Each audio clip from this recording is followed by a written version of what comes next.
What's going on, everybody? King of Dragons 5000 here, coming at you with another figure review. Today we'll be having a look at the Mattel DC Multiverse Clayface Connect and Connect Martian Manhunter. So here we do have John Jones in the packaging. What we're going to do now is take a little break, get him open up, and then we'll have a better look at Martian Manhunter. So sit tight, everyone. So here we have Martian Manhunter posing out of the packaging. Before we get onto the figure, let's actually have a look at what he comes with. First, for starters, he does come with the left arm of the Build-A-Figure for Clayface, so he does come with that essential piece. Other than that, Martian Manhunter does come with two pairs of hands. He comes with a pair of clenched fists, which comes on him outside of the packaging. And then he has a pair of open palm hands, which can be interchanged. He also does come with the Black Mercy plant, which looks really nice, and I really do love the paint effect, and it just wraps around him nicely. And I guess if you want to include it, his cape.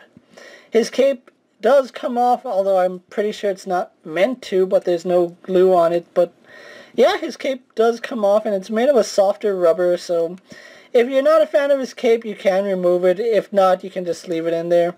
I, for one, am just going to leave it in there, because, you know, it's Martian Manhunter, he needs his cape. But other than that, nothing else to go with Martian Manhunter. So what we're going to do now is have a better look at his details. So here we have a closer look at Martian Manhunter, and I think they did a good job with the sculpt. It is really soft, though. It's not as detailed as the DC Collectibles version, but it still has a lot of nice details which are noticeable. I really do love the head shape of Martian Manhunter here. You can see his ears. I think they overdid it with the shading. You can see, I don't know if they overdid it or underdid it, but it looks like they used some red shading on his face, but nowhere else on his head other than this top point, which I think it would have looked better if they did it all around his face rather than just those 2 points. It kind of makes it look like he's sick or he's really angry at something and his blood is boiling. So that's what it kind of looks like. We move on to his costume, and there's a lot of nice little details in here. Unfortunately, they get lost because it's nothing but black. You can see they did a pretty decent job painting the red on here. The gold is pretty cool. Going on to his shoulder pads, again we have that detailing. We have some blue and gold right there. Same thing on this side, we have that same blue and gold. We have that blue stripe going on his forearm. We have the gold for his belt, but other than that, no extra paint apps. There's no blue at the thigh. There's really nothing about him, so it's just basically a black figure with a couple of highlights. Even his cape is done in this black plastic. It's not blue like it's supposed to be.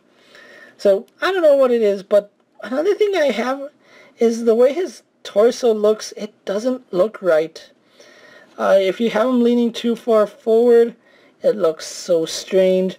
There's just really not a good way to have him pose, and that's just the way it's been with a lot of Mattel figures, so I don't know what to say about that. But anyway, with that being said, let's actually get Martian Manhunter compared to a few other figures. And here we have Martian Manhunter posed next to Supergirl and the Flash, and you can see that he is on the short side. Supergirl is almost his height. He's actually supposed to be much taller than Supergirl, so let's get another quick comparison. And here we have Martian Manhunter posed next to a DC Multiverse Justice League Superman and the DC Collectibles TV's Martian Manhunter, and you can see this one is actually much taller than this one, and he actually has a little more paint going on his body than this one. And I don't know, I prefer the DC Collectibles one to this one. This really isn't that great of a figure, but let's actually run through his articulation really fast. He does have a ball joint in the head, and he can look up really well. He can look down a little bit. This is where I do have an issue with his head. He rotates at an angle, so there's really no way to rotate his head left or right. It's all on that. I don't know why it's a forward-facing ball joint. It really shouldn't be that way. And add to it, it's a really rubbery joint. You can see I'm not really moving the head, and it's really fighting me. It doesn't want to turn. So I am a little worried that down the road that is going to break. So be aware of that you might have a rubbery neck. Arms on a ball joint go out to about that far. Do a full 360, not at all hindered by the cape. Swivel at the bicep, and that's such an ugly cut right there. He single jointed at the elbow, but it's a really terrible bend. Swivel at the wrist, no hinge. We do get an ab crunch, which lets him go back about that far. He goes forward quite a bit. He swivels at the waist. Legs do go forward, back, and out, and it's on that terrible T-joint hip that DC Universe Classics used to have. He swivels above the knee, single bend at the knee. He has a hinge in the ankle and goes forward and back, and no rocker ankle. So overall, an okay figure, not my favorite out of the line. So what we're going to do now is take a little break, get him posed for my final thoughts, and then we'll wrap up this review. So sit tight, everyone. And so here we have Martian Manhunter posed for my final thoughts. Overall, I really think this is a disappointing figure. There was a time when Mattel could do no wrong in my eyes. However, this figure is really unacceptable in my opinion. His articulation is okay at best. The detailing is pretty good for the most part, but a lack of paint. He is missing quite a bit of paint actually. The head sculpt is okay, but it could be better. Overall, like I said, I'm disappointed with this figure, which is really sad because I am a fan of Martian Manhunter. If you had to pick up a Martian Manhunter from the Supergirl TV series, I would say go with the DC Collectibles one. The articulation isn't as good, but the detailing is much better. And I think I prefer the gray over the black. I don't know what it is about it, the details are just brought out more with that gray. If you are looking for a Martian Manhunter, he is starting to hit stores now. I actually picked mine up from my local comic book store.